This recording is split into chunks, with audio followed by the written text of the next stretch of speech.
Krishna Kripa Sindhu Eva Cha Patitanam Papanebhyo Vaishnavebhyo Namo Namah.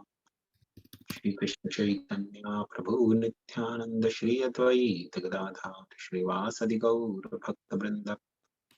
Hare Krishna Krishna Krishna Hare Hare, Hare Rama Rama Rama Hare Hare. Hare Krishna.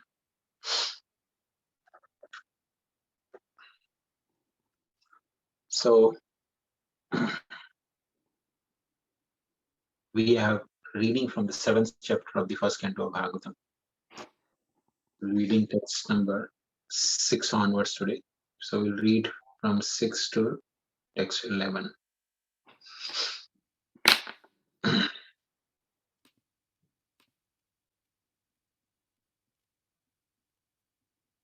Just give me a second.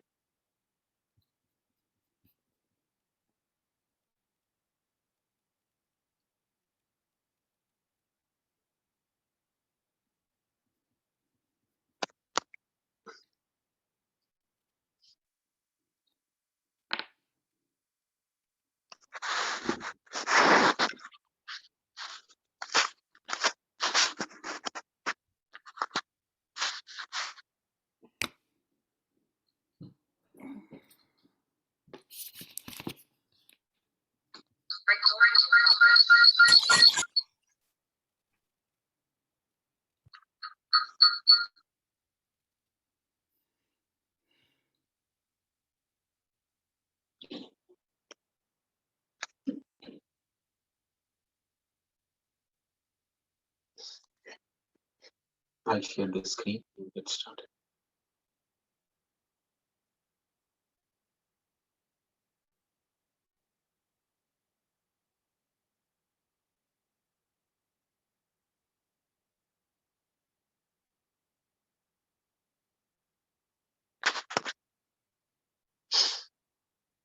Anartho Pashmam Shakshad Bhakti Yoga Madokshje Lokasya Jananto Vidvams Chakre Satvara Samhitam. Translation. The material miseries of living entity, which are superfluous to him, can be directly mitigated by the linking process of devotional service. But the mass of people do not know this, and therefore the learned Vyasdev compiled this Vedic literature, which is in relation to the Supreme Truth. So,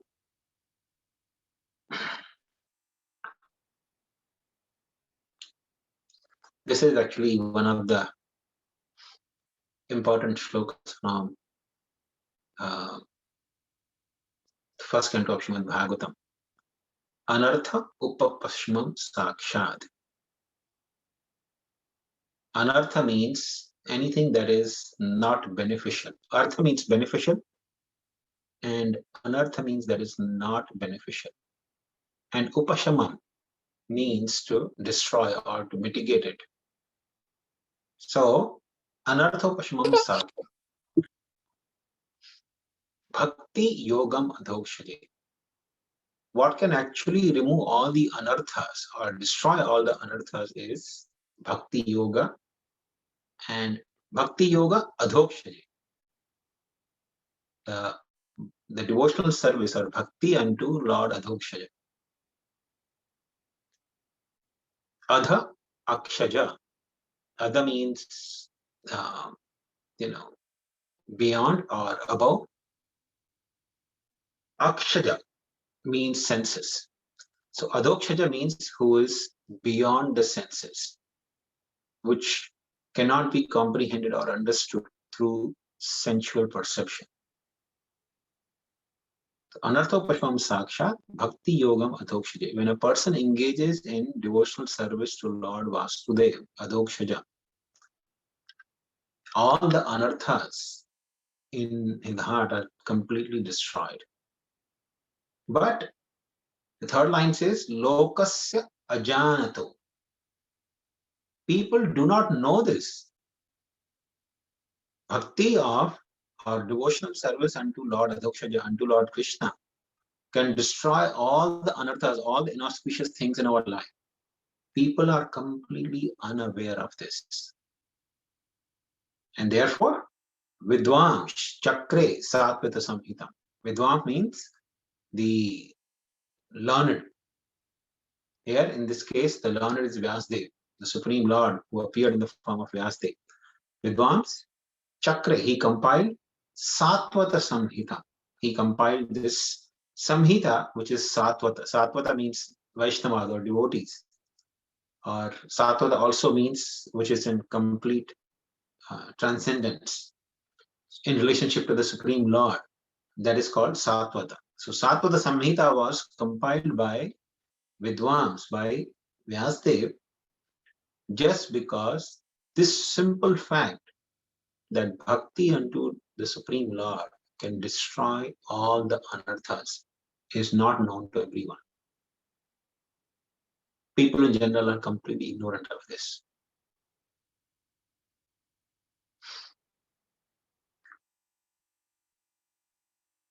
Actually, in Bhagavad Gita, Krishna says, Bhoktaram Yajna Tapasam Sarva Loka Maheshwara Suhridam Sarva Bhutana Jatva Mam Shantim Richati. Shanti means the peace. So, Shantim Richati, one can attain peace by, Krishna says, understanding that Bhoktaram Yajna Tapasam. One should know that I am Bhokta. I am the supreme enjoyer of everything. All the different kinds of yajnas people do in this world. Now, yajna doesn't mean only, when you have some yajna kund and some brahmana chanting mantra, then chanting swaha. Not only that much yajna. Krishna actually explains in 4th chapter of Bhagavad Gita many different kinds of yajnas. In fact, everyone in this world is always busy in doing some yajna. Yajna means sacrificing. Sacrificing something that a person possesses to get something higher. Something that he or she thinks is superior or beneficial. Like, children, they go to school. Parents push them to go to school. Why? Because they think this sacrifice of going to school, though they don't want to go to school, they want to continue playing. But this sacrifice of their playtime into studies is going to be beneficial for them. So that's also kind of a sacrifice. Similarly, in household life, husband and wife, they work very hard. The husband sometimes even may not be feeling well, having fever, or sometimes not keeping good health, or sometimes the mindset is not good, but still continues to go and work. Because he thinks, if I do this sacrifice, some money will come and I can maintain the family. So that's also sacrifice. A rich man, a person who grows into rich man works very hard. Doesn't, go for, just like one time, Henry Ford, the pioneer of Ford Motors. He was walking on the seashore and he saw a young man, a very young, the boy was just lying on the beach, enjoying the sun. So he said, my dear young man, what are you doing? He said, yeah, well, I'm enjoying the sun here. He said, no, this is the age for you to work hard. You can't, how can you afford to simply be lying here and enjoying in this way? Look at me. I have attained so much success. I'm the pioneer of Ford Motors. I have worked very hard my whole youthful life, and I have so much now. I have attained so much success. So the boy started asking, okay, what do you expect me to do? He said, you should be working very hard. Then what will I do by working hard? Well, you will be able to earn a lot of wealth. Okay, then what I'll do with the wealth? Well, you will have nice, amenities of the life. You can have nice home, nice cars, Okay, I have nice home, nice car, then what I do? Well, you can buy a estate like me, in the seashore. Well, if I have a home on the seashore, what I'll do?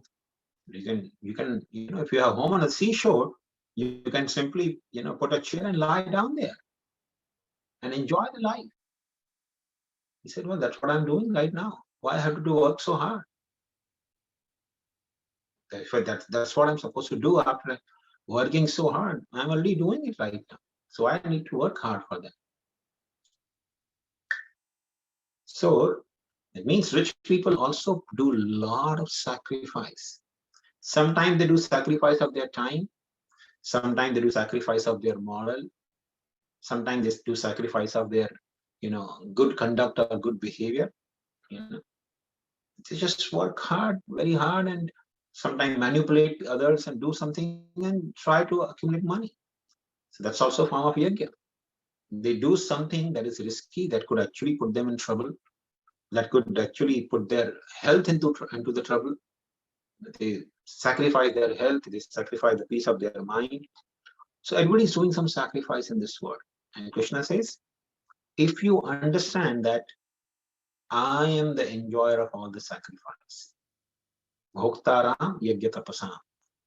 Whatever a person does tapasya or yajna, is actually doing for my sake. I am the enjoyer of all of that sacrifices and austerities.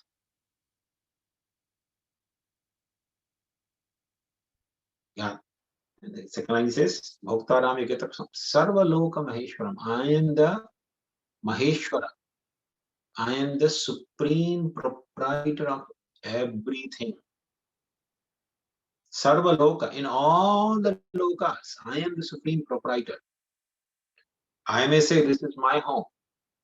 Why? Because I have the title of this particular home. Then I have also some mortgage to pay. So mortgage company can say they are the owners of this home because they have the major share as of now. But when the time comes, I leave this world, the home remains here. Title company owners, they die. Title company gets dissolved, but the home remains here. So this is the proof that actually neither I nor the title companies are the owners. Everything remains here, and as it is. So if I am the owner of or proprietor of something, then the thing should be always with me. But the very fact it is not. Nothing remains with me forever, including this body. So I'm not even proprietor of this body in one way. But Krishna says, Sarva Loka Maheshwara. I am the Maha Ishwara. I am the Maheshwara, supreme Ishwara or supreme proprietor of everything. Bhoktaram Niketapasam, Sarva Loka Maheshwaram. Suhridam Sarva Bhutanam. I am the well-wisher of all the living beings. Gyatva, if you know this one thing, then Shantim Richati, then you can attain peace.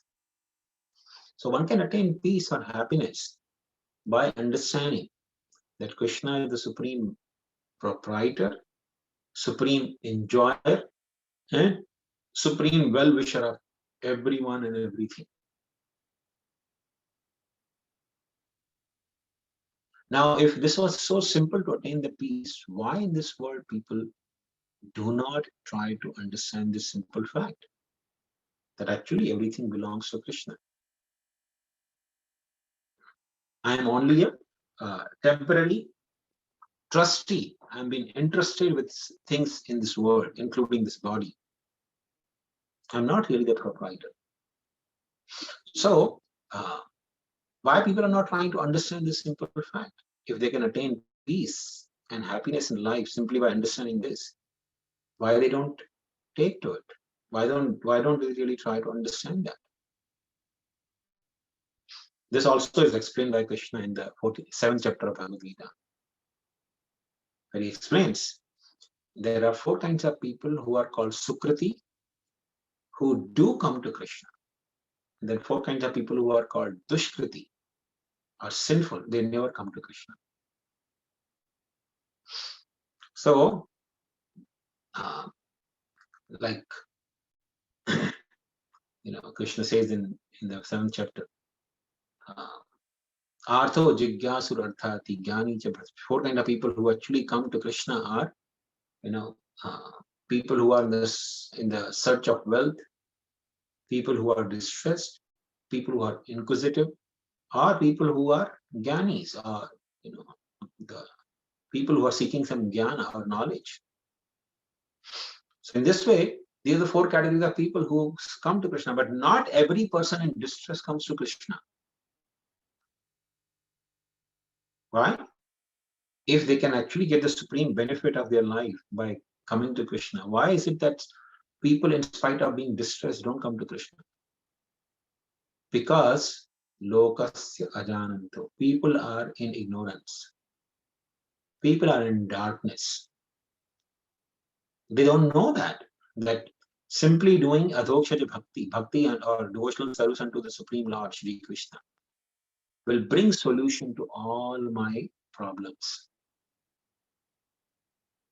Anartha pashpa pashasham. Anartho pashamam means all my anarthas will be, all my difficulties will be mitigated or destroyed. And therefore Vyasadeva has compiled this Srimad Bhagavatam. Then we go to text 7. Yasyam svai shriyamanayam Krishne paramapurushe bhaktir utpadyate pumsa shoka moha bhayapaha. Simply by giving oral reception to this Vedic literature, the feeling of loving devotional service to Lord Krishna, the Supreme Personality of Godhead, sprouts up at once to extinguish the fire of lamentation, illusion, and fearfulness. So, here it says, simply by giving oral reception, by hearing Srimad Bhagavatam, one can develop loving devotional service to the Supreme Lord. And what will be the result? When one actually develops bhakti unto Krishna, bhakti utapadyate, when bhakti is revived or sprouts up, then shoka moha bhaya apaha. Shoka is lamentation, moha is illusion, and bhaya is bhiti or fear. Apaha means they are all extinguished. So, as soon as a person develops bhakti, all his distress, all his illusion, and all his fears are destroyed. Same thing is being repeated here in this verse.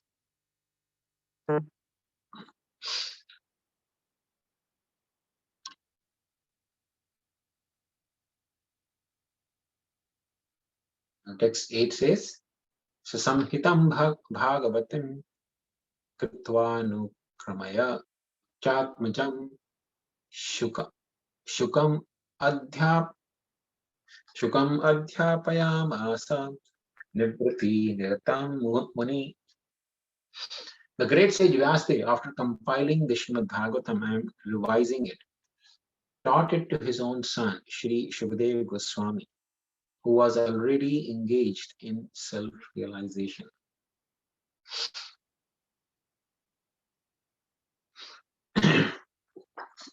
So here we see Vyasadeva, after compiling Srimad Bhagavatam, is said, Kritva Anukramaya.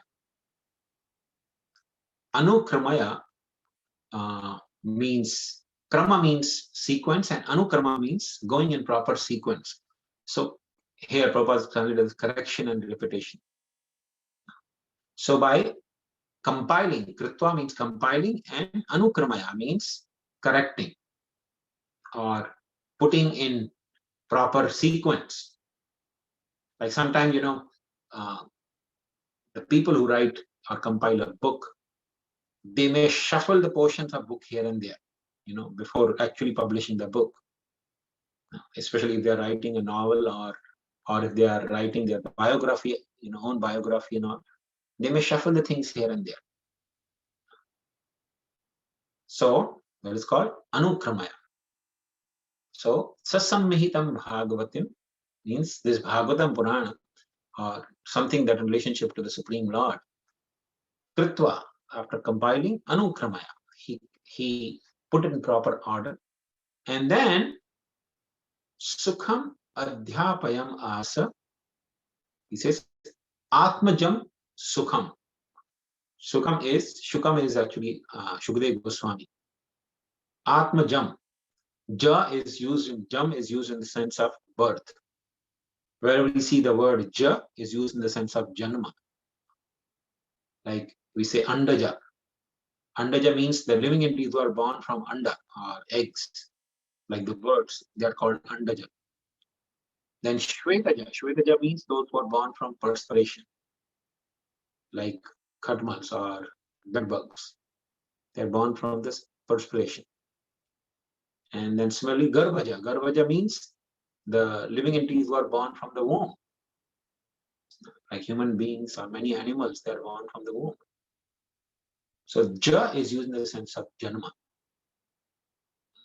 So Atmajam means one person who is born from his own body. So after compiling Srimad Bhagavatam, Vyasdev, what did he do?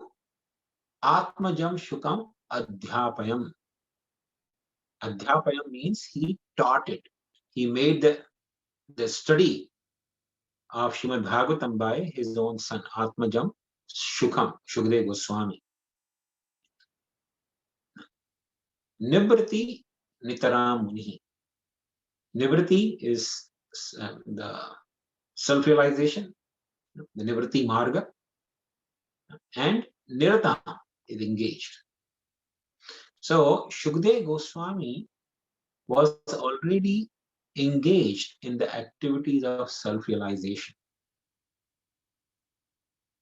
He said, as soon as Shukdev Goswami was born, he left the home of his father. Still come actually, I think we already discussed that in the previous chapters. So as soon as Shukdev Goswami was born, he was not coming to come out of the womb of his mother. He was in the womb of his mother for 16 years. Just imagine.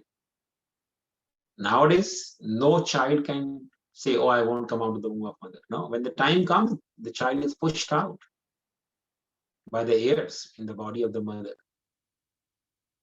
The child has no control. No, I will not come out of the womb. No, he has to come out. In fact, if in 9 months he doesn't come out, nowadays they cut open the belly of the mother through C-section and make the child come out. But Shukdev Goswami, he refused to come out.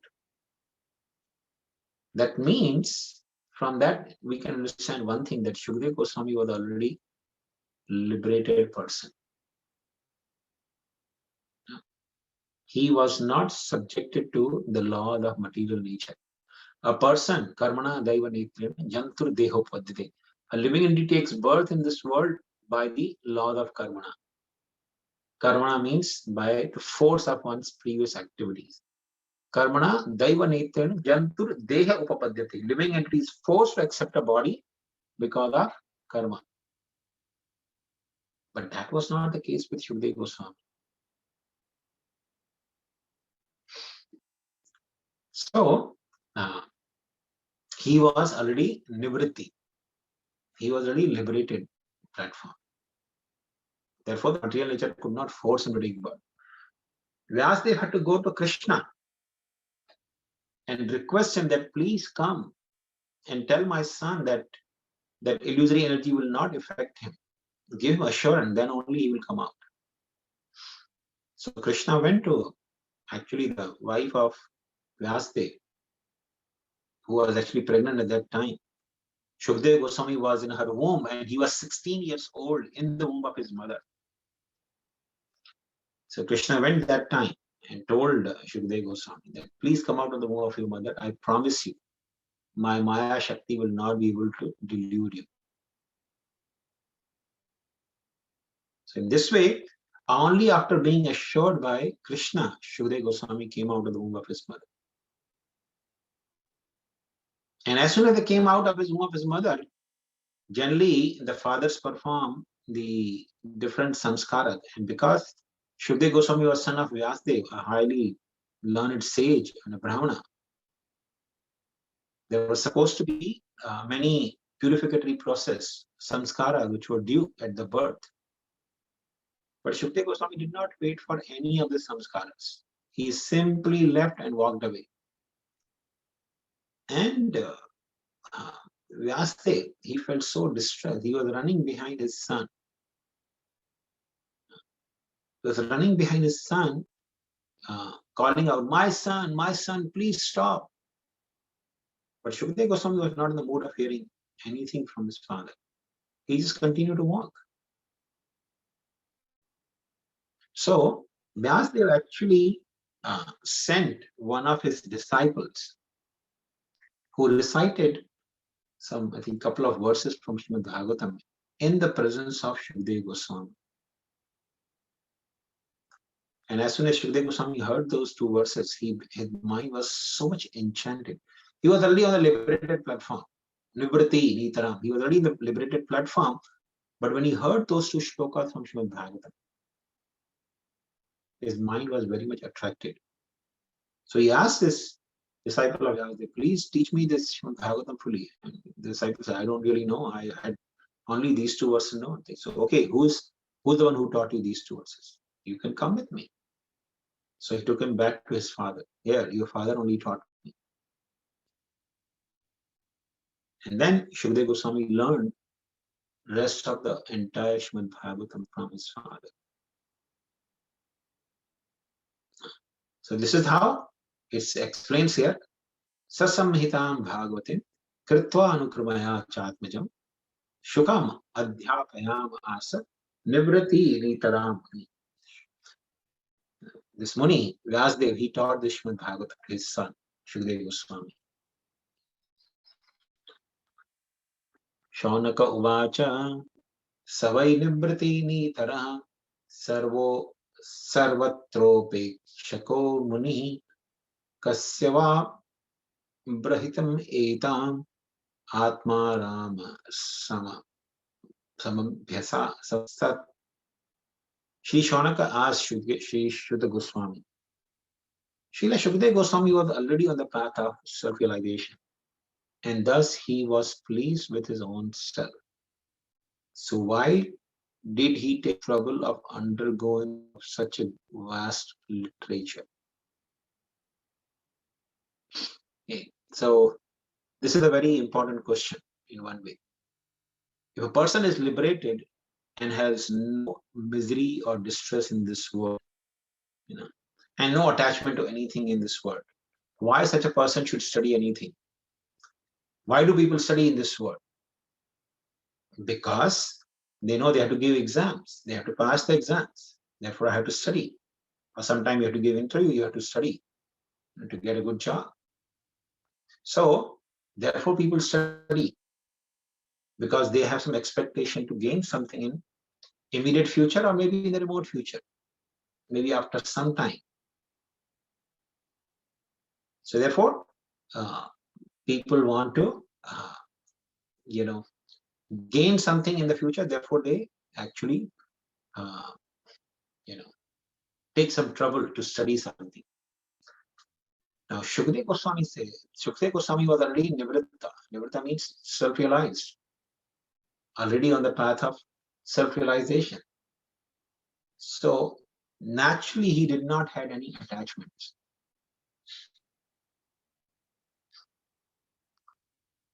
So, Shaunaka is actually asking here that since Shukdev Goswami was already liberated, why did he study Srimad Bhagavatam? Srimad Bhagavatam, as you see, as we going forward in the study, we'll see it's not a very small literature, it's a very big literature. So why is it that that Shukadeva Goswami took trouble to study Srimad Bhagavatam.